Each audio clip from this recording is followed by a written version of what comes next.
예수를 믿어 우리가 다 구원을 얻었다라는 것을 다른 말로 하면 천국에 간다, 우리 천국에 간다라는 것을 뜻하는 것이죠. 그래서 구원을 얻은 사람들이 추구하는 것은 천국에 있습니다. 그래서 천국에 가고자 하는 열망들이 굉장히 큽니다. 사복음서에서는 이 천국이라고 하는 말을 다양한 말로 표현을 합니다. 마태복음에는 천국이라고 이야기하고, 마가복음, 누가복음에는 하나님 나라라고 이야기를 하고, 요한복음에는 영생이라고 하는 말로 이 개념을 다른 말로 표현을 하고 있습니다. 천국이라는 것, 하나님 나라라는 것, 이것은 우리가 눈에 보이는 나라도 아니고 우리가 이 세상에서 경험할 수 있는 그런 나라도 아닙니다. 그래서 이 천국이라고 하는 개념, 하나님 나라라고 하는 개념을 이해하는 것이 그렇게 쉽지가 않습니다.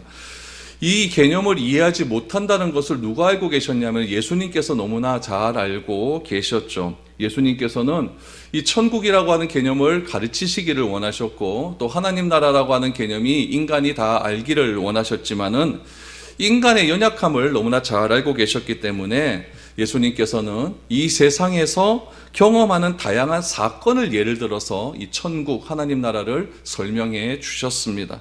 그래서 천국은, 하나님 나라는 마치 무엇과 같다라고 하는 식의 말씀을 해 주셨죠. 오늘 본문을 통해서 우리는 천국이 무엇인지, 하나님 나라가 무엇인지를 여러분들과 한번 살펴보고자 합니다. 그래서 이 비유의 말씀을 왜 우리에게 주셨는지를 우리가 알고 그 의미를 깨닫는 것이 굉장히 중요하다고 할 수가 있겠죠. 오늘부터 시작되는 이 예수님의 마가복음 4장의 천국의 비유의 말씀을 통해서 우리가 무엇을 경험해야 되고 어떤 것을 결단해야 되는지를 한번 살펴볼 수 있기를 원합니다. 1절 말씀을 한번 보시죠. 예수께서 다시 바닷가에서 가르치시니 큰 무리가 모여들거늘 예수께서 바다에 떠있는 배에 올라앉으시고 온 무리는 바닷가 육지에 있더라. 오늘 1절에서 무엇이라고 말하고 있냐면 다시 가르치다라고 말합니다. 다시 가르치다.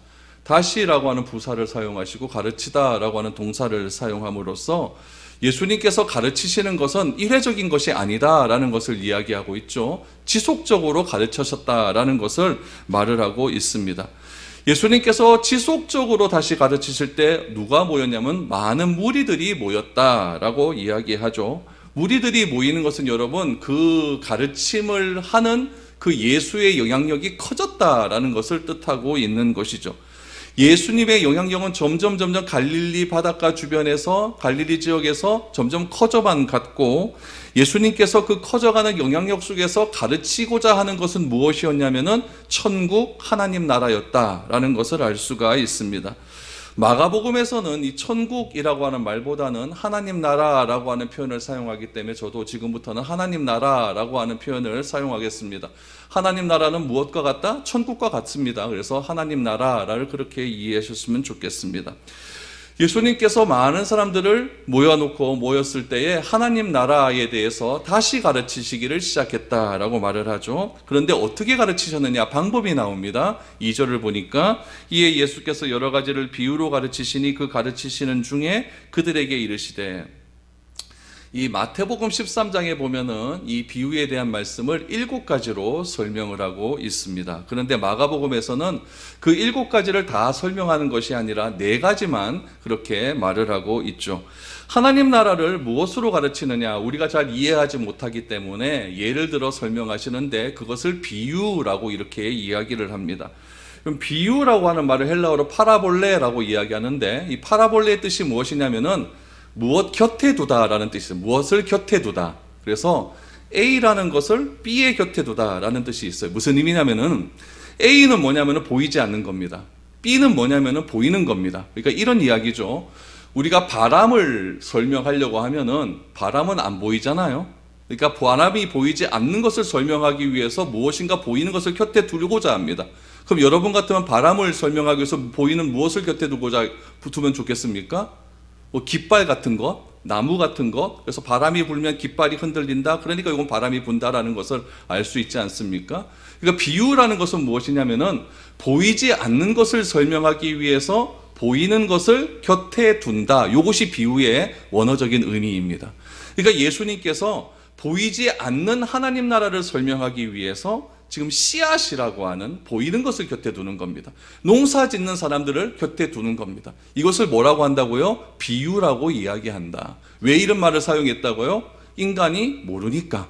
인간의 지혜가 너무나 부족하고 인간은 안 보이는 것을 잘 믿으려고 하지 않기 때문에 보이는 것을 사용하셔서 보이지 않는 것을 설명하는 것, 이것이 비유다라는 것을 이렇게 이야기하죠. 그래서 오늘 본문 말씀 속에서 이런 비유의 말씀을 통해서 보이지 않는 하나님 나라는 이런 것이다 라는 것을 설명하기 시작을 합니다. 오늘 본문 말씀 우리 과거에 보면 이런 이야기 많이 들었죠. 씨 뿌리는 자의 비유다라는 것을 얘기를 들었죠. 우리 씨 뿌리는 자의 비유다라고 하는 것은 무엇이 중심이 되냐면은 씨 뿌리는 자가 중심이 되는 겁니다. 또 다른 설교를 들 때 어떻게 들었냐면은 밭의 비유다라고 하는 말도 들었죠. 그럼 뭐가 중심이 되는 겁니까? 밭이 중심이 되는 거예요. 그런데 오늘 본문 말씀을 저는 무엇에 중심을 두냐면 씨에 중심을 둡니다. 그러니까 씨 뿌리는 자의 중심을 두는 것도 아니고 밭의 중심을 두는 것도 아니고 씨앗의 중심을 둔다는 거예요. 그래서 저는 오늘 이 비유의 말씀을 씨앗의 비유라고 이렇게 그런 관점에서 여러분들과 한번 말씀을 보려고 하겠습니다. 제가 어릴 때 여러분도 그럴 거예요. 이 본문의 말씀은 이렇게 설교를 많이 들었을 것입니다. 밭은 무엇이다? 신자의 마음이다. 그렇기 때문에 우리의 마음밭도 어떤 마음이 있냐면 옥토가 있고 길가에 있고 또 가시밭이 있고 얕은 흙과 같은 그런 네 종류의 밭이 있다. 그런데 옥토에 떨어진 씨앗이 100배, 60배, 30배의 결실을 맺기 때문에 우리의 마음을 늘 어떻게 만들어야 된다? 옥토로 만들어야 된다. 그래서 우리가 기도할 때 어떻게 기도합니까? 주여 옥토로 만들어 주시옵소서. 우리의 마음을 좋은 마음으로 되게 하여 주시옵소서. 이렇게 기도를 했죠. 이렇게 해석하는 것은 무엇이냐면은 요 4장 말씀만 보고 해석하는 겁니다. 근데 우리가 마가복음을 어떻게 보고 있냐면 전체적으로 보고 있잖아요. 1장부터 쭉 보고 있다고 한다면은 마가복음의 흐름에 따라서 요 4장 말씀을 우리가 해석을 해야 됩니다. 여러분 마가복음 3장 마지막에서 예수님께서 어떻게 말씀하시고 끝을 맺었냐면은 새로운 가족의 개념을 설명을 하십니다. 새로운 가족의 개념. 그 가족의 개념이 무엇이냐면은 마가복음 3장 제일 마지막 절 35절 보니까 누구든지 하나님의 뜻대로 행하는 자가 내 형제요 자매요 어머니다 라고 말씀하시고 그 다음에 지금 4장이 바로 요 천국의 비유에 대한 말씀이 나오고 있거든요. 그러니까 여러분 이 예수님 말씀대로 하나님의 뜻대로 행하는 자가 형제요 자매요 어머니다 라고 하셨으니까 오늘 이 본문의 말씀은 어떤 관점에서 봐야 되냐면은 하나님께서 말씀하시는 새로운 가족은 어떤 가족인가? 이 개념으로 이 하나님 나라를 보아야 된다라는 이야기죠. 새로운 가족의 제도를 말씀하시고 곧바로 4장에 보니까 다시 말씀을 가르치셨는데 그때 어떤 일이 있었냐면 많은 무리가 예수님을 쫓았다라고 말씀을 하십니다. 그 가족의 개념을 말씀하시고 무리가 쫓았을 때 예수님께서 하시는 말씀은 뭐냐면은 하나님 나라는 이런 것이다 라고 말씀을 하시거든요. 그래서 3절에서 이렇게 이야기합니다. 하나님 나라를 이렇게 얘기하죠. 들으라 씨를 뿌리는 자가 뿌리러 나가서 라고 말을 합니다. 들으라 라고 시작을 해요. 근데 원래 본문에 보면은 들으라 보아라 라고 하는 말을 해요. 그러니까 잘 들어보십시오. 잘 한번 보십시오. 이렇게 말을 시작하는 거예요. 그러니까 우리 번역에는 이 보다라는 말이 빠져 있는 거예요. 그러니까 이렇게 해석을 할 수가 있어요. 들으십시오, 보십시오. 씨를 뿌리는 자가 뿌리러 나갔습니다. 이게 정확한 번역의 표현입니다. 그러니까 여러분도 한번 보세요. 우리 자녀들에게 뭘 설명할 때 그냥 씨를 뿌리러 나갔다 이렇게 설명할 수도 있는데 한 번 더 추임새를 붙이는 거 있잖아요. 잘 봐래. 아빠가 하는 말 잘 들어봐라. 이렇게 말할 때는 무엇을 어떨 때 그렇게 얘기합니까? 어떤 것을 좀 강조할 때, 어떤 것을 좀 자세히 설명할 때 잘 들어봐라. 내 말을 잘 들어보고 한번 이해해봐라. 이런 표현 아니겠습니까? 예수님도 똑같은 거예요. 새로운 가족 제도를 이야기하시고 그 가족 제도가 천국 하나님 나라와 무슨 연관성이 있기 때문에 그 연관성 선상에서 잘 들어봐라. 잘 봐라. 라고 이렇게 이야기하고 있는 것이죠. 그렇다면은 이 들어라 라고 하는 말씀이라는 것은 무엇이냐면은 이 예수님께서 그 다음부터 하시는 말씀을 주목하기 위한 말씀이겠죠. 좀 더 풀어서 얘기하면은 마가복음 3장 35절의 말씀 누구든대로 아버지의 하나님의 뜻대로 행하는 자가 내 형제요 자매요 어머니니라 라고 하는 이 새로운 가족 제도의 의미를 그곳에 모인 사람이 안다 모른다? 모른다는 이야기예요. 모르기 때문에 들어봐라, 한번 보아라 라고 이렇게 말씀을 하고 있는 것이죠. 그래서 이 말씀을 통해서 새로운 가족 제도의 의미가 무엇인지를 깨닫기를 원하는 마음으로 예수님께서 3절의 서두의 말씀을 그렇게 시작을 하고 있는 것이죠. 여러분, 지금까지 우리가 마가복음을 쭉 봤는데 오늘까지 16번째입니다. 와, 시간 많이 흘렀어요. 그죠? 16번째인데 3장까지는 여러분 어떤 내용을 가르치셨냐면은 하나님 나라를 가르치기보다는 병고침에 대한 이야기가 굉장히 많이 나왔습니다. 그 병고침의 일 때문에 사람들이 많이 모여들기를 시작을 했죠. 예수님은 이 병고침의 일 때문에 사람들이 모여든 많은 사람들에게 지금 3장 마지막에서 새로운 가족 제도를 설명을 하셨습니다. 이건 무엇이냐면은 이제는 4장부터는 병고침의 치유의 역사보다는 하나님 나라의 가르침의 역사, 그러니까 치유 사역보다는 가르침의 사역으로 사역이 지금 변화될 것이다 라는 것을 지금 말씀하고 있는 것이에요. 그렇다면 왜 3장까지 예수님의 초기 사역에는 치유의 사역에 강조점을 두었을까? 여러분, 제 동생도 코로나에 걸렸는데 그 친구도 가만히 보니까 이제 후유증이 좀 나타나요. 막 피부가 벌겋게 막 달아올라요. 달아오르면서 피부에 어떤 뭐 알레르기 증세들이 막 일어나는 거예요. 그러니까 그런 것들이 좀 빨리 좀 치유가 돼야 되는데 치유가 안 돼요. 뉴스에 보니까 어떤 할머니가 한 분 계신데 그 할머니가 코로나 확진을 받았어요. 확진을 받고 나서 병원에서 병원비가 한 2천만 원 정도 나왔나 봐요. 그게 다 이렇게 이제 병원 정부의 지원이 되는데 이제 지원이 안 되잖아요. 지원이 안 돼서 이제 내가 개인적인 돈으로 이제 치료를 받아야 되는데 그 할머니의 지금 폐가 지금 막 굳어져 가고 있대요. 코로나 후유증으로 폐가 막 굳어져 가고 있는데 그 치료비를 계산하면 한 1,500만 원 나온대요. 그래서 할머니가 전세 자금 모아둔 돈으로 지금 그것을 해결해야 된다. 이런 얘기가 나오는 거예요. 그럼 여러분 보세요. 폐가 막 굳어져 가요. 막 굳어가자 하는 질병이 있는데 어떻게 해갖고 그 질병이 고쳐졌어요. 그래서 호흡이 잘 돼요. 기침도 안 나요. 그럼 그 순간 그 할머니가 가지고 있었던 그 마음의 상태는 어떨까요? 이건 기쁜 거예요. 코로나로 인하여 근심하고 코로나 후유증으로 인하여 어려워하는 그런 분들이 있는데 그것이 치유됨을 통하여서 기쁜 마음이 온다는 거죠. 그렇다면 예수님은 우리 병자들 통해서 손 마른 자가 있었어요. 앞을 못 보는 자들이 있었어요. 다리를 못 걷는 사람들이 있어요. 그런 사람들을 고쳐주셨다는 이야기죠. 고쳐주셨을 때 그 병자의 마음은 어떨까요? 억수로 기쁜 거예요, 이거는요. 굉장히 감격스러운 거예요. 마음에 막 평안함이 일어나는 거죠. 그런 상태가 어떤 상태냐? 하나님 나라의 상태와 똑같다라는 것을 상징적으로 보여주는 사건이라는 거죠. 그러니까 병을 고친다는 것은 단순히 내 병이 해결됐다. 이게 중요한 게 아니에요. 이게 중요한 것이 아니라 하나님 나라는 이런 병이라는 것이 없다라는 것을 강조하는 거죠.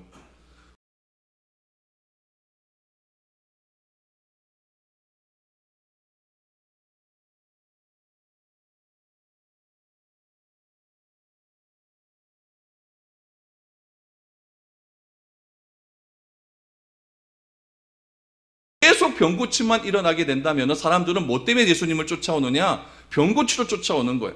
그러나 내가 온 목적은 병고침을 통해서 하나님 나라는 이런 거다라는 것을 상징적으로 보여주시는 것이고 이제는 하나님 나라는 어떤 나라느냐? 구체적으로 설명하기를 시작하시는 거예요. 그거에서 예수님께서 이 하나님 나라는 이런 것이다 라는 것을 비유를 통해서 설명하고 있는 것이죠. 그 첫 번째가 무슨 비유다? 씨앗의 비유다. 씨앗의 비유다. 씨앗의 비유의 내용 여러분 너무나 잘 알고 있습니다. 농부가 씨를 뿌립니다. 그런데 씨가 어디에 떨어졌습니까? 길가에도 떨어지고 돌밭에도 떨어지고 가시떨기에도 떨어지고 옥토에도 떨어졌습니다.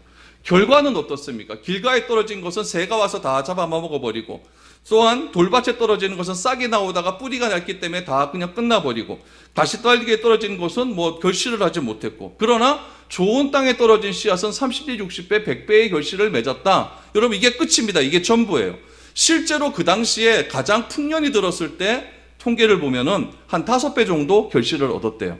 5배 정도 결실을 얻었을 때에 그 당시에 그 상황에서 굉장히 큰 풍년이라고 생각을 했는데 이건 5배가 아니에요. 최저가 30배예요. 30배에서 100배다. 이랬으니까 이건 엄청난 결실을 맺었다라는 거죠. 그때 오는 기쁨이 어떻겠느냐? 그때 오는 기쁨이 이 말씀을 하시고 정말 중요한 말씀이 9절 이하에서 나옵니다. 9절을 보십시오. 또 이르시되 들을 귀 있는 자는 들으라 하시니라. 이것을 문자적으로 그대로 해석을 하면 어떻게 해석할 수가 있느냐? 귀가 없으면 못 듣는다는 얘기예요. 그렇죠? 귀를 듣고 소리를 듣지 못하는 사람들은, 장애인들은 못 듣는다는 얘기예요. 그러나 그 말씀을 하시는 것이 아니겠죠. 그 말씀을 하시는 것이 아니겠죠. 예수님에서 지금 말씀하신 이 의도는 무엇이냐면은, 지금 오늘 1절 말씀해 보면, 4장 1절에 말씀해 보면은 큰 무리가 모여들었다라는 거예요. 거기에 집중을 하셔야 됩니다. 큰 무리가 모여들었는데 들을 귀 있는 자는 들으라 라고 말씀을 합니다. 이것은 무슨 말이냐? 이 의미를 해석하지 못하는 사람이 있다는 이야기예요. 우리도 어떤 어려운 강의나 어려운 이런 책들 보면은 한국말로 분명히 써 있는데, 내가 분명히 듣고 읽고는 있는데 무슨 말인지 모를 때가 있잖아요. 그게 우리가 들을 귀 있는 자는 들으라 이런 내용들 아니겠습니까? 예수님께서 쉽게 풀이를 해주셨는데, 비유를 들어 설명해 주셨음에도 불구하고 이 의미를 모르는 사람들이 굉장히 많다는 이야기예요. 3장부터 다시 끄집어내서 보면은 어떤 의미? 하나님 나라에는 새로운 가족제도가 있다는 거예요. 그 의미를 아직까지 모르는 사람이 많다는 거예요. 그래서 예수님의 제자들이 묻기를 시작을 하는 것이죠. 묻기를 시작하는데 어떻게 묻느냐? 오늘 10절에서 12절 말씀을 보시죠. 잘 모르니까, 제자들도 모르고 사람도 모르니까 묻는 겁니다. 10절을 보십시오. 예수께서 홀로 계실 때에 함께 한 사람들이 12제자와 더불어 그 비유들에 대하여 물으니 이르시되, 하나님 나라의 비밀을 너희에게는 주었으나 외인에게는 모든 것을 비유로 하나니, 이는 그들이 보기는 보아도 알지 못하며 듣기는 들어도 깨닫지 못하여 돌이켜 죄사함을 얻지 못하게 하려 함이니라 하시고, 오늘 이 비유의 말씀의 핵심이 10절에서 13절 말씀입니다. 요거를 딱 이해하시면 다른 게 다 풀려요. 예수님은 하나님은 나라는 어떤 거와 똑같다라고 말씀하시냐면은 씨앗과 같다라는 말씀을 하고 있어요. 여러분, 씨앗 큽니까? 작아요? 작잖아요.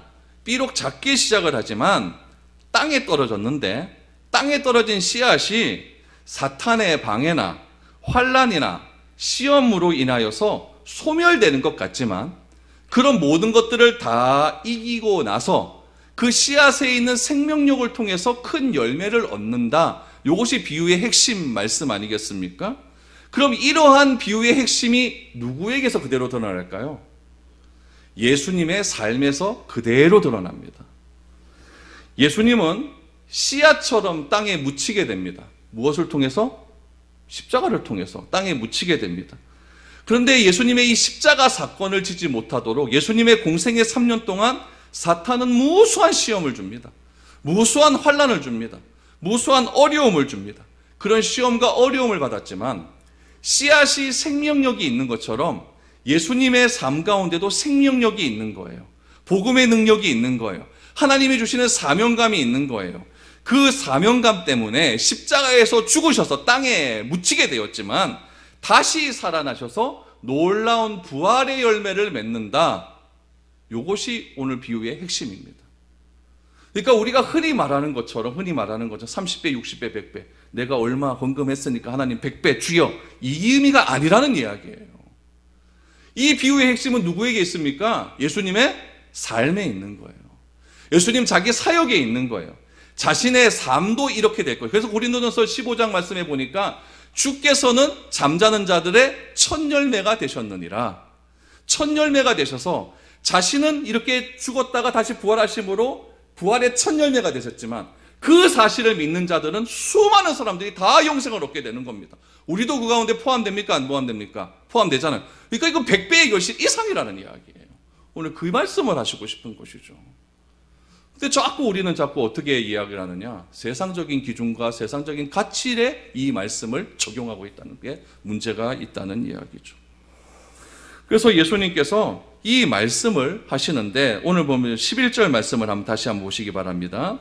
11절 말씀이 굉장히 중요한데 이 비유에 대해서 물었어요. 물었더니 예수님께서 두 가지로 말씀을 하십니다. 첫 번째, 제자들에게는 어떻게 말씀하셨냐면은 어떻게 주셨다고 이 비유의 말씀을? 비밀로 주셨다. 외인들은 누굴까요? 바깥에 있는 사람들입니다. 좀 더 구체적으로 말미암으면은 예수님을 핍박하는 유대인들입니다. 유대인들에게는 어떻게 주셨어요? 비유로 주셨어요. 그러면 이게 무슨 말일까요? 여러분, 하나님 나라의 비밀이 있어요. 비밀이 있어. 비밀은 제가 무엇이라고 말씀드려요? 예수님의 삶이에요. 그 비밀을 예수님께서 제자들에게 가르쳐 주실까요? 안 가르쳐 주실까요? 가르쳐 주세요. 왜 가르쳐 주실까요? 제자들은, 인간들은 미련해갖고 주님이 하시는 말씀을 설명해 주지 않으면 몰라요. 그러니까 예수님께서 설명을 해 주시는 거예요. 언제 설명해 주셨을까요? 베드로가 예수님을 향하여 신앙 고백을 할 때 이 비밀을 설명을 해 주셨어요. 어떻게 설명을 해 주셨느냐? 주는 그리스도십니다. 살아계신 하나님의 아들입니다. 라고 고백을 했더니 네가 복이 있다 하면서 이제는 내가 예루살렘으로 가서 장로들과 서기관들에게 십자가와 고난을 당하게 될 것이다. 그랬더니 베드로가 뭐라고 말합니까? 그리하지 마시옵소서라고 말을 하지 않습니까? 오늘 마가복음 8장의 말씀에 보면 예수님께서 이 비밀을 밝히신 장면을 이렇게 설명하고 있습니다. 마가복음 8장 32절 말씀을 보십시오. 드러내놓고 이 말씀을 하시니 베드로가 예수를 붙들고 항변하며, 드러내놓고 무슨 말씀입니까? 십자가와 부활에 관한 이야기입니다. 십자가 고난에 대한 얘기를 베드로의 신앙 고백 이후에 드러내놓고 말씀하셨어요. 십자가와 부활은 예수님의 비유의 상징이었어요. 그거를 드러내놓고 말씀하신 겁니다. 비밀을 드러내놓고 말씀하셨어요. 이렇게 드러내놓고 말씀하신 때가 있다는 이야기예요. 때가 있다는 이야기죠. 그게 언제였느냐? 마가복음 8장에 보면 나온다는 거예요. 그래서 예수님께서는 제자들에게는 어떻게 말씀하셨느냐? 비밀로 말씀하셨어요. 비밀로 말씀하셨다는 것은 비밀을 풀어줄 때가 있다는 이야기예요. 그 기준이 무엇이냐? 베드로의 신앙 고백이었다라는 이야기예요. 또 하나, 외인에게는 뭘로 말씀하셨다? 비유로 말씀을 해 주셨어요. 그렇다면 이 비유의 말씀을 외인들이 깨달을 때가 올까요? 안 올까요? 옵니다. 이것도 와요. 그 외인들이 예수님의 이 비유의 말씀을 깨달을 때 어떤 반응이 일어났을까요? 마가복음 12장 12절 말씀을 보십시오. 그들이 예수의 이 비유가 자기들을 가리켜 말씀하신 줄 알고 잡고 다하되 무리를 두려워하여 예수를 두고 가니라. 비유의 말씀을 외인들이 깨닫게 되는 겁니다. 깨닫게 돼서 예수님을 죽이려고 해요. 그러니까 여러분, 예수님께서 십자가에 못 박혀 죽으신 이유는 그냥 우리가 흔히 듣던 얘기로 왜 죽으셨습니까? 우리 죄 사하시려고 그렇게 죽으셨지만, 이제는 여러분들이 마가복음을 읽게 되고 마가복음을 이렇게 해석하다 보면은 예수님의 죽음은 무엇이냐? 유대인들의 핍박이었다. 정치적인 이유가 있었다. 신성 모독이 있었다. 이렇게 말씀하셔야 됩니다. 그런 모든 것들이 우리의 죄와 죽음과 우리의 부활과 관련이 있는 것이지, 단순히 우리 죄 때문에 죽으셔서 이거는 이제 조금 지양하시기 바랍니다. 그래서 유대인들의 핍박, 유대인들의 괴롭힘, 이런 것 때문에 죽으셨다. 예수님께서 말씀하신 이 비유의 말씀을 유대인들이 깨닫게 됨으로 예수님을 죽이기 시작했다라고 이렇게 말씀하고 있는 것이죠. 그러므로 여러분, 예수님을 믿고 따른다는 것은 무엇을 의미하냐면은 씨앗으로는 죽은 것 같아요. 요만한 거 땅에 묻던 게 무슨 의미가 있겠나 이렇게 생각하지만은 그 씨앗 안에 뭐가 있다? 생명력이 있기 때문에 풍성한 열매를 얻을 수 있는 나무처럼 영원한 삶을 살게 될 것이다. 우리에게 영생을 줄 것이다. 그것이 바로 어디다? 하나님 나라다. 하나님 나라다. 이렇게 말씀해 주시고 있는 것이죠. 그래서 13절 말씀에 예수님께서 아주 중요한 말씀을 해주십니다. 왜 이 첫 번째 비유가 중요하느냐? 13절 말씀 때문에. 또 이르시되 너희가 이 비유를 알지 못할진데 어떻게 모든 비유를 알겠느냐? 이 비유는 무엇입니까? 이 첫 번째 비유예요. 이 비유를 모르기 때문에 나머지 천국에 관한 6가지의 비유, 마가복음으로 따지면 3가지의 비유, 이것도 모른다는 이야기예요. 반대로 얘기하면 이 비유를 알면 나머지 비유의 뜻도 알게 된다라는 거죠. 그래서 여러분들이 이 비유의 핵심을 잘 아시면은 여러분 나머지의 말씀도 쫙 풀린다라는 것을 기억하시기를 바랍니다. 그러면 여러분, 예수님께서 비유를 알지 못한다는 이유는 무엇일까? 왜 비유를 알지 못할까, 우리가? 그 이유를 오늘 본문 말씀에 보면은 이렇게 나와 있습니다. 15절 말씀에 보면 사탄 때문이고, 17절 말씀에 보면은 외적인 시험이 있기 때문이고, 19절 말씀에 보면 내적인 유혹이 있기 때문이다. 요거를 기억하십시오. 사탄, 외적인 시험, 내적인 유혹. 요것이 자꾸 우리에게 오기 때문에 우리가 주님께서 말씀을 하셔도 우리가 그 말씀을 잘 이해를 하지 못하고 열매 맺는 삶을 살지 못한다라는 것을 알게 되죠. 그러므로 예수님의 이 씨앗의 비유를 우리가 알기 위해서는 사탄의 시험, 또 외적인 시험, 내적인 유혹을 다 물리쳐야만 예수님께서 하시는 이 비유의 말씀을 내가 깨달을 수 있다라는 것을 우리는 알게 됩니다. 그러므로 이 씨앗의 비유는, 이 첫 번째 비유는 모든 비유를 풀 수 있는 열쇠와도 같은 겁니다. 그러니까 잘 들으세요. 잘 들으세요. 잘 들으시고 이 비유의 말씀을 잘 들으시면은 다음 주부터 시작되는 또 비유의 말씀이 또 우리 쉽게 풀릴 줄 믿습니다. 그래서 사탄을 물리치기 위해서는 어떻게 해야 될까요? 성령의 도우심이 필요하겠죠. 성령의 도우심이 필요하고, 외적인 시험을 이기기 위해서는 우리가 어떤 마음이 필요할까요? 또 욕심이 없는 마음이 있어야 되겠죠. 내적인 유혹을 이기기 위해서는 고난을 극복할 수 있는 믿음이 요구된다라는 것을 알게 됩니다. 그럼 요거 사실들이 요 네 가지의 뿌려진 씨앗들이 어떻게 형성이 되는가 좀 구체적으로 살펴보도록 하겠습니다. 첫 번째, 길가에 뿌려진 씨앗입니다. 의미를 이렇게 설명하시죠. 14절 15절입니다. 뿌리는 자는 말씀을 뿌리는 것이라. 말씀이 길가에 뿌려졌다는 것은 이들을 가리킴이니 곧 말씀을 들었을 때에 사탄이 즉시 와서 그들에게 뿌려진 말씀을 빼앗는 것이요. 여러분, 이 씨앗이 두 가지로 설명이 됩니다. 14절에 보시면 자세히 보세요. 뿌리는 것, 이 씨앗은 무엇이다? 말씀을 뿌리는 것이래요. 그러니까 씨앗의 첫 번째 의미는 말씀입니다. 그렇죠? 그런데 15절 말씀에 보면 또 다른 의미가 나와요. 그것은 무엇이냐면은 말씀이 길가에 뿌려졌다는 것은 무엇을 가리킵니다? 이들은이라고. 이들은, 이건 인칭대명사잖아요. 사람을 가리키잖아요. 그렇죠? 그러니까 이 씨앗은 말씀에다가 또 하나의 의미는 사람입니다. 그렇죠? 그러니까 나에게 하나님의 말씀이 들어왔다는 건데 그 말씀을 들었는데 자꾸 사탄에게 말씀이 빼앗기는 사람들이 있어요. 그런 사람은 무엇과 비유된다? 길가에 뿌려진 씨앗과 비유가 된다라는 것이죠. 여러분들은 어디에 해당되는지 잘 한번 보시기 바랍니다. 요거는 보이는 것을 보이지 않는 것으로 설명하는 겁니다. 않게 설명하는 거죠. 그러니까 여러분 잘 들어보십시오. 지금 길가에 뿌려진 씨앗은 보이는 거잖아요. 그렇죠? 그럼 나의 상태는 어떤가? 이건 안 보이니까 어떤지 잘 보시길 바랍니다. 씨앗은 뭐라고요? 말씀이고 말씀을 듣는 사람입니다. 들은 사람입니다. 두 가지. 두 번째, 돌밭에 뿌려진 씨앗입니다. 16절 17절이죠.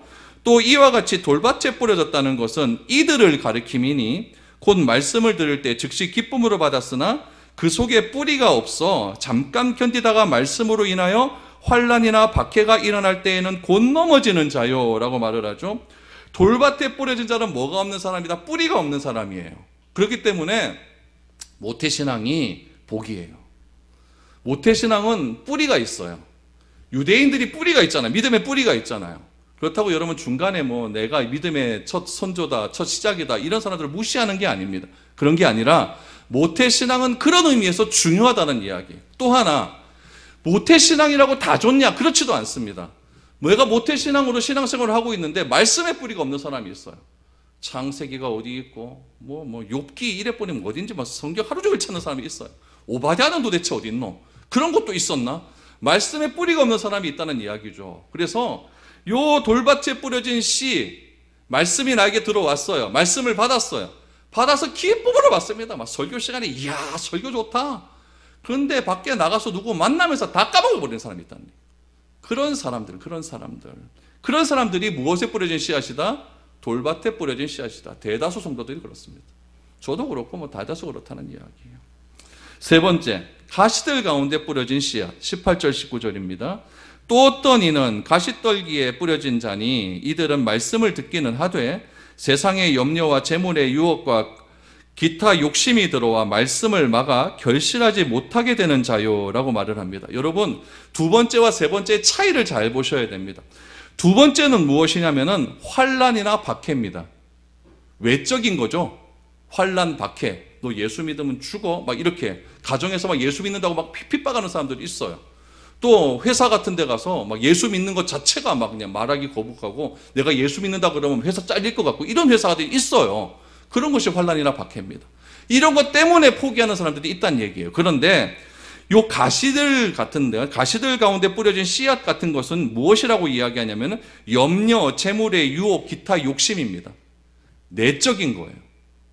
앞에 거는 외적인 거예요. 직접 한 대 맞는 거예요, 내가. 근데 요거는 내적인 갈등이에요. 내적인 갈등. 그러니까 말씀은 듣긴 들어요. 듣긴 듣는데 염려가 그렇게 많아요. 염려가. 내가 의에 살아야겠노. 진짜 모든 게 다 염려가 되는 거예요.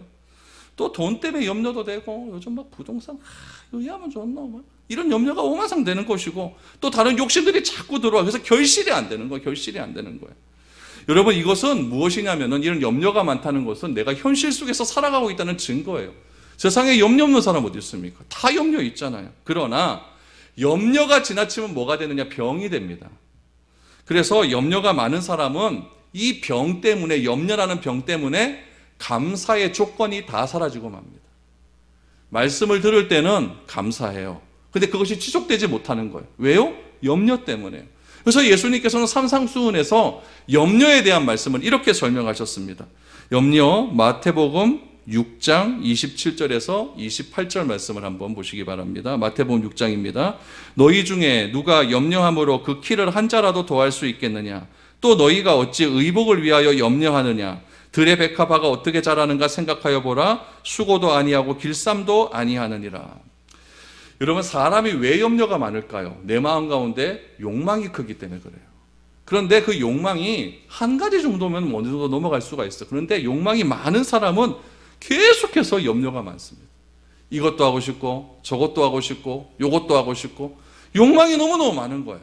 그러다 보니까 요거 하다 보면 요게 염려가 되고 요거 하다 보면 요게 염려가 되고 요거 하다 보니까 하나님 말씀이 또 걸리고 이런 사람들이 누구라고요? 결국 길가에 떨어진 사람, 가시밭, 돌짝밭에 뿌려진 사람이다라고 그렇게 말을 하고 있는 것이죠. 그럼 네 번째, 좋은 땅에 뿌려진 사람은 어떤 것이냐? 20절을 보십시오. 좋은 땅에 뿌려졌다는 것은 곧 말씀을 듣고 받아 30배, 60배, 100배의 결실을 하는 자니라. 여러분 여기서 중요한 것은 말씀을 듣고 받았다는 이야기야. 말씀을 듣고 받았다. 이것은 세 부류의 씨앗에서 보았던 열매를 맺기 위해서 방해하는 세력들이 있었어요. 뭐였죠? 사탄이 있었고 내적인 갈등, 외적인 유혹들이 있었잖아요. 그런 것들을 극복하고 마침내 결과를 얻게 되는 믿음의 사람을 뜻하고 있습니다. 그런데 이 결실하는 자들을 어떻게 표현하고 있냐면은 마태복음, 마가복음, 누가복음에서 이 씨앗의 비유가 다 나오는데 누가복음에 보면은 이 좋은 땅, 결실하는 자들을 이렇게 설명하고 있습니다. 누가복음 8장 15절 말씀해 보시면 좋은 땅에 있다는 것은 착하고 좋은 마음으로 말씀을 듣고 지키어 인내로 결실하는 자니라. 여기서 세 가지가 나와요. 첫 번째, 착하고 좋은 마음. 두 번째, 말씀을 지키는 행위. 세 번째는 인내. 이겁니다. 착하고 좋은 마음, 말씀을 지키고자 하는 의지, 행위, 그 다음에 인내. 말씀을 들을 때 착하고 좋은 말씀이라는 것은, 마음이라는 것은 말씀을 들을 때에 내 생각을 버리는 거예요. 오늘 이거 씨앗의 비유 딱 보면 이거 뭐 말씀 뻔하다 이렇게 생각하신 분들 있을 겁니다. 이거 뭐 뻔하네요. 그렇지만은 그런 생각을 일단 버려버리는 거예요. 버려버리고 자기 생각을 멀리하고 일단 그 하나님의 말씀을 궁극적으로 내가 받아들이려고 하는 그런 생각들이 착한 마음입니다. 그렇다면 그 착한 마음으로 받은 말씀을 내가 어떻게 실천할 수 있을까를 고민하는 삶. 그리고 그 실천함에 있어서 나에게 뭐가 요구된다? 인내함이 요구가 된다라는 이야기죠. 그 사람을 좋은 땅이라고 표현을 하고 있는 거예요. 그 사람에게 씨앗이 뿌려졌을 때, 씨앗이 들어갔을 때 귀한 열매를 맺게 된다. 그렇다면 좋은 땅에 우리가 모델을 누구로 찾아야 될까요? 그 좋은 땅의 모델은 예수님이다. 예수님입니다. 여러분 마가복음 4장의 주제는요 뭐냐면 하나님 나라예요. 천국이에요. 그렇다면은 이 비유를 주신 목적은 무엇이냐? 이 땅에 무엇이 임하기를 원하시는 겁니까? 하나님 나라가 이루기를 원하시는 거예요. 하나님의 통치는요, 하나님 나라는 하나님의 통치를 받는 사람들 아닙니까? 그러면은 이 하나님 나라를 내가 경험하기 위해서 내가 어느 나라의 백성이 되어야 되냐면은 하나님 나라의 백성이 되면 돼요. 우리의 차기 정부에서 새로운 대통령 뽑히지 않습니까? 그 대통령의 백성이 되기 위해서는 우리가 그 나라의 백성이 되면 되는 것 아닙니까? 그러니까 하나님 나라의 통치를 받기 위해서는 하나님 나라의 백성이 되면 되는 거예요. 그럼 어떻게 하면 백성이 될 수가 있습니까? 쉬워요. 예수를 믿으면 되는 겁니다. 십자가의 은혜를 믿음으로 받아들이는 자는 하나님의 나라의 백성은 누구든지 다 될 수가 있습니다. 하나님은 이 하나님 나라의 백성에게 두 가지를 주셨어요. 첫 번째, 약속을 주십니다. 어떤 약속이냐? 내가 너를 구원해 주신 것 절대로 안 변한다. 나는 변한 사람이 아니야. 변하는 그런 존재가 아니다. 너의 구원은 절대 흔들리지 않는다. 이 약속을 주셨고, 두 번째는 새로운 계명을 주셨어요. 새 계명을 너희에게 주노니 서로 사랑하라. 내가 너희를 사랑한 것 같이 너희도 서로 사랑하라. 그리하면 이로써 모든 사람이 내 제자가 된 줄 알리라. 그러므로 계명이라는 것은 무엇이냐? 사랑에 있는 거예요. 하나님께서는 하나님 나라를 통치함에 있어서 자기의 백성을 만드셨고, 그 백성을 통치하기 위해서 두 가지의 중요한 것을 주셨는데 약속과 계명을 우리에게 주셨다는 이야기예요. 그런데 이 새 언약을, 새 약속을 거부하는 사람들이 있어요. 누가 거부할까요? 예수 믿으세요 그랬더니 안 믿겠다는 사람이 있어요. 이거 거부하는 사람이죠. 새 계명을 거부하는 사람들이 있어요. 서로 사랑하라 그랬는데 난 저 사람은 빼고 사랑할 거야. 이렇게 하는 사람들이 있어요. 그런 사람들이 있다는 이야기예요. 그래서 이 새 언약과 새 계명을 불순종하는 사람들도 있지만, 하나님 나라는 어떠냐? 이런 모든 장애물을 극복하고 사탄, 또 외적인 환경, 내적인 유혹을 극복하고 마침내 풍성한 결실을 이루게 되는 것, 그것이 뭐다? 하나님 나라다. 이것을 말하고 있는 거예요. 그러니까 우리가 신앙생활 하면서 내가 아무리 좀 전도를 하려고 그랬는데 전도가 잘 안 돼요. 그런 경우 있잖아요. 너무 걱정하지 마십시오. 이런 거 극복하고 하나님 나라는 100배의 결실을 맺게 되어 있습니다. 뭐 하는 자에게, 착한 마음으로 말씀을 받고 실천하려고 노력하고 인내하는 자에게. 그게 주신 메시지 아니겠습니까? 특히 여러분, 씨앗의 비유는 무엇으로 시작한다고 했습니까? 들으라, 들으라. 여러분, 들으라 그러면 구약의 말씀이 하나 딱 생각나야 돼요. 들으라 이스라엘, 쉐마 이스라엘이라 그래요. 우리 신명기 6장 4절부터 5절 말씀을 한번 보십시오. 여기에 보면 들으라라고 하는 말씀입니다. 이스라엘아 들으라. 우리 하나님 여호와는 오직 유일한 여호와시니 너는 마음을 다하고 뜻을 다하고 힘을 다하여 내 하나님 여호와를 사랑하라. 이스라엘아 들으라. 들으라라고 하는 히브리어가 쉐마요, 쉐마. 그래서 쉐마 이스라엘 이렇게 시작하는 거예요. 오늘 본문 말씀도 들으라, 보라 이렇게 시작하지 않습니까? 그러면은 쉐마 이스라엘, 들으라 이스라엘에서 하나님을 어떻게 섬겨야 하는지를 그렇게 설명하고 있습니다. 이것이 계명이었어요. 어떻게 섬겨하는 겁니까? 마음을 다하고 뜻을 다하고 힘을 다하여 하나님을 사랑하라. 마음을 다하고 뜻을 다하고 힘을 다하여 사랑하라. 그러므로 우리가 하나님을 사랑함에 있어서 방해되는 것이 있습니까? 없습니까? 있어요. 사탄의 유혹이 와요. 외적인 어려움들이 찾아올 수 있어요. 내적인 갈등이 있을 수 있어요. 이런 것들을 극복하고 끝까지 하나님을 사랑하겠다고 결정한 자들에게 하나님은 무엇을 허락하시느냐? 하나님 나라의 놀라운 은혜를 허락하신다는 이야기예요. 이 하나님 나라의 놀라운 은혜가 예수 그리스도의 부활 사건을 통하여서 첫 열매로 주어주셨고, 그 첫 열매 사건을 믿는 모든 자들에게 100배의 결실로서 우리에게 다가온다는 이야기예요. 이것이 천국이라는 이야기입니다. 이것이 하나님 나라라는 이야기예요. 이 사실을 믿는 자들이 누가 되느냐? 하나님 나라의 새로운 가족이 되는 것입니다. 그래서 교회를 제가 뭐라고 이야기합니까? 가족 공동체. 하나님을 나의 아버지로 고백하는 자들만이 교회의 구성원이고, 하나님을 나의 아버지로 고백하는 자들만이 내가 교회라고 고백할 수 있다. 그 사람이 하나님 나라의 백성이라고 한다면 나의 삶 전부에서 하나님의 통치가 임해야 되는 겁니다. 그 통치가 임하기 위해서 우리는 교회에 사명을 주셨어요. 하나님 사랑, 이웃 사랑, 복음 증거, 양육 훈련. 이 중요한 사명을 다시 한번 실천하고 재생김질해야 될 필요성이 지금 오늘날 우리에게 있는 것입니다. 여러분, 이 말씀을 이해한다면은 다른 비유의 말씀도 이제 다 풀리게 될 것입니다. 다음 주부터는 쉬워요. 다 풀렸으니까요. 예수님은 그 자리에 있는 모든 사람들, 오늘 2절에 보니까 많은 사람들이 모였다 그랬죠? 그 자리에 있는 모두가 예수님의 가족은 될 수가 없다고 말을 합니다. 들을 귀 있는 자는 들으라 그랬으니까요. 그러나 누가 예수님의 가족이 될 수가 있을까요? 그것은 예수님께서 하신 이 말씀을 듣고 받아들여서, 좋은 땅처럼 받아들여서 어떻게 해야 됩니까? 사탄과 내적인 갈등과 외적인 억압을 이기고, 인내로서 이기고 견디는 자들에게 30배, 60배, 100배의 열매를 얻게 됨을 말씀하고 있는 겁니다. 저는 바라건대 우리 모든 성도들이 하나님의 말씀을 잘 받아들일 수 있는 착한 마음의 소유자가 될 수 있기를 바랍니다. 그래서 어려운 모든 환난을 잘 극복하시고 인내로서 극복하셔서 여러분 마음과 뜻과 정성을 다해 주 우리 하나님을 사랑함을 통하여서 하나님 나라의 충만한 은혜를 모두 다 경험할 수 있는 그런 우리가 되었으면 좋겠습니다. 오늘 마가복음 3장까지의 그 충만한 은혜를 경험한 사람들의 외적인 증거는 병고침이었습니다. 우리는 무엇으로 드러나야 될까요? 이 말씀을 듣고 행함으로 드러나야 된다는 것입니다. 그것이 바로 빛된 삶이다 라고 예수님은 말씀해 주셨죠. 그래서 오늘 이 말씀을 잘 들으시고 여러분 이 한 주간 살아가면서 이 말씀대로 실천하며 살아갈 수 있는 저와 여러분들이 될 수 있기를 바랍니다.